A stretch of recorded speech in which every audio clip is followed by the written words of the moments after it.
Di ko naintindihan ba't sila ganyan.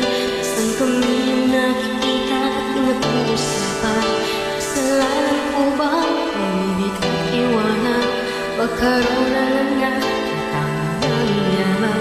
Lahat na yata ng hirap ay ginawa ko. Naging tindera na ako, nagpaligid sa kanto.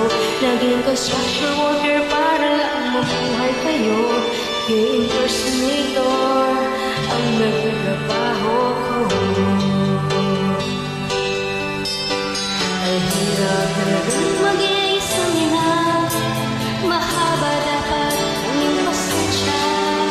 Pero kahit nandyan ang problema, para sa lahat ay kayang-kaya. Dahil ako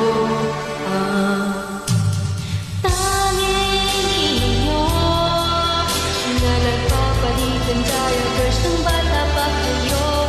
Tanging ina nyo ang nag-aalaga na mamalansya ng damit nyo. Nagpapaligo habang nagpatulog kayo. Nagpapakain,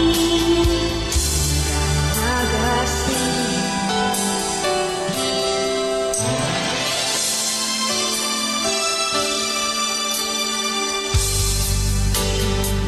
Iisip ko ang mapag-aral kayo. Kolehiyo, magtindaman ako ng gulay, isda at sago, chicharon at balot ay gagawin ko. At kahit na marami saging, maaari pusta, sabihin man nilang lahat ang gusto nila. Dito sa puso ko'y pantay-pantay na darama. Ilang mga anak, dahil ako ang inyong ina. Kay hirap talaga kapag nag-iisa.